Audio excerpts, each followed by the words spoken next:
Good morning, class 8. This is all about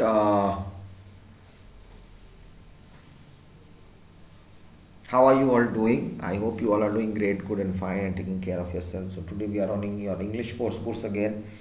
Course book of page number 137, section 3. When I Heard the Learned Astronomer, poetry by Walt Whitman. 1819 to 1892, American poet, essayist, and journalist, fell in love with the written word when he started to learn the printer's trade at the age of 12. Mostly self taught and widely read, Whitman worked as a printer, teacher, and then as a journalist. Considered one of the most influential poets in America, Whitman is often called the father of free verse for his poem form of poetry. He was a humanist and published his major work, Leaves of Grass, with his own money in 1855. His goal was to reach out to the common man with American epic poetry. Although Whitman struggled to support himself through most of his life, his poem collection garnered enough for him to buy a house for himself before he died in 1892. He could only buy a house, but he's given a lot of work to people. He tries to connect life, you know,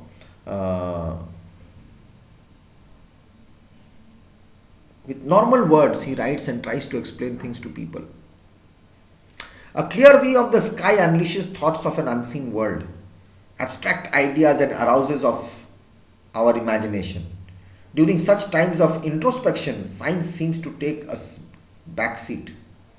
In this poem, which has been taken from Leaves of Grass, a collection of poems by Walt Whitman, you see how the poet is more enthused by looking at the sky than by looking at charts and figures that attempt to explain the mystery of the stars.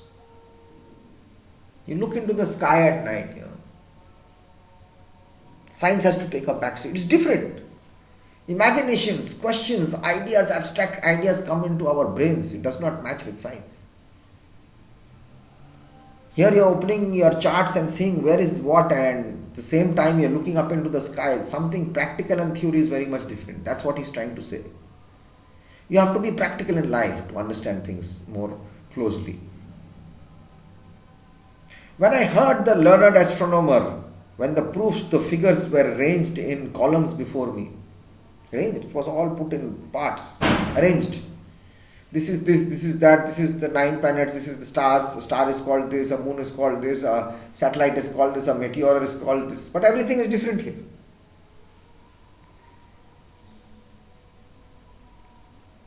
When I was shown the charts and diagrams to add, divide and measure them,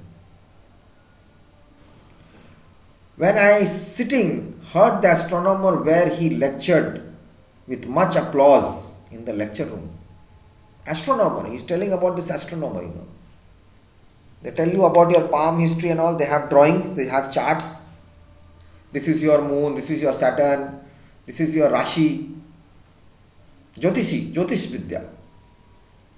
Astronomer is called a Jyotish. He has those drawings, your palm is there and he says this is this. He says this is your Saturn. Where is the Saturn? Saturn is there. How can it be in my hand? Science is taking a back seat. When I was sitting, heard the astronomer where he lectured with much applause. People were liking him in the lecture room. How soon unaccountable I became tired and sick. Unaccountable. I got tired and sick of him saying so much things. Everyone was liking it. I was hating it. It was not making sense practically with me. Till rising and gliding out, I wandered off by myself. He quietly just came out of that room. In the mystical moist night air, and from time to time looked up in perfect silence at the stars. Beautiful. What he is saying and the drawings are showing, this is quite different here. How can he say that? How can science prove something like that? It's a different world. He heard a lot of things which is relating to human work. He's seeing charts and all that, which does not make sense. The chart which is made I do not see that chart. Practically it's different. Practical theory experience is all much very different. So in life we have to be very practical. We have to see things from various angles. Right? So read this, understand it and do it for homework. That's your job.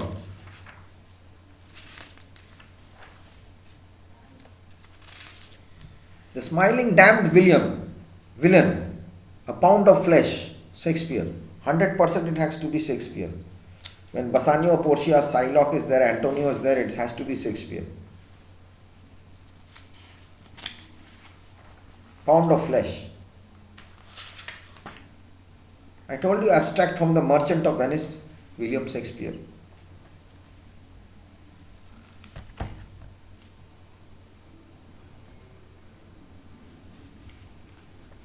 Okay? So I'll just start this reading, that I'll just give you a briefing about it. When you utter the word villain, the first thing that would come to your mind would be a sinister looking being, with murder or crime written all over their face, but villains need not always wear their cruelty on their face or display it in their expressions. Villains can smile and still harbor evil intentions. Shylock in The Merchant of Venice is portrayed as a dishonest and greedy moneylender. He goes so far to seek Antonio's death by trickery. Similarly, Portia is shown to be a wise and compassionate woman. Yet she too resorts to trick the villain by using not so straightforward methods. Here we give you the final court scene where Portia traps Shylock by using his own methods and twists his words to get justice for Antonio.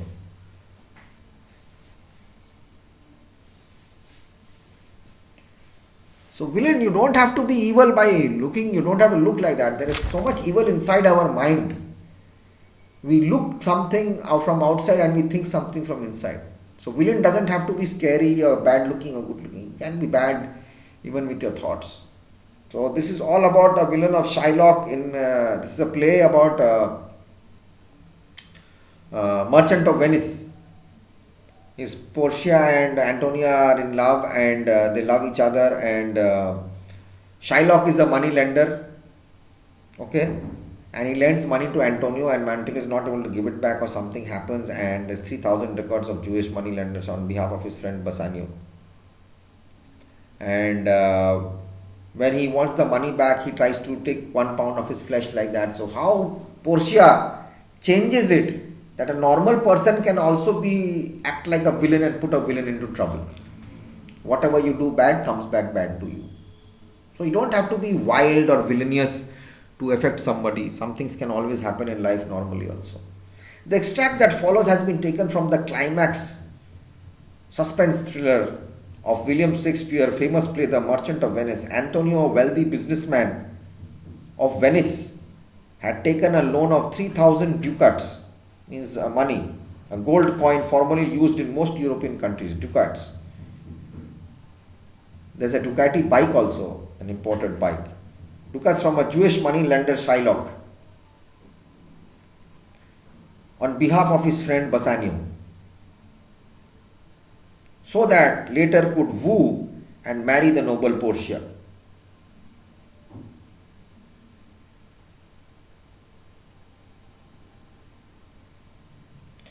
Antonio took the money from a wealthy businessman of Venice, from a Jewish money lender, Jewish people money lender, on behalf of his friend, so that the latter could woo, means try to get, to gain love from this girl Portia and get married, to marry the noble Portia, to make himself rich. Shylock, who hated Antonio for a number of reasons, lent the money to Antonio but made him sign a legal contract by which Antonio agreed to give Shylock a pound of his flesh if he was unable to return the money to him in the stipulated period, in the perfect time. When you lend money, you have to give it back within the time. The interest, if you are not, you have to pay the interest, but if you don't pay the interest and the money, compound, the total money, capital money, you have to give a pound of your flesh. Who suffered an unexpected business loss, was unable to pay the money back to Shylock, who then dragged Antonio to a court in Venice to demand his pound of flesh. Unknown to anyone in the court, the lawyer who argues the case is actually a disguised Portia, the new wife of Antonio's friend Bassanio, who is also present in the court along with his friend Graciano. Wow. This is all about it. We'll do it in the next class. Bye bye. Take care. God bless.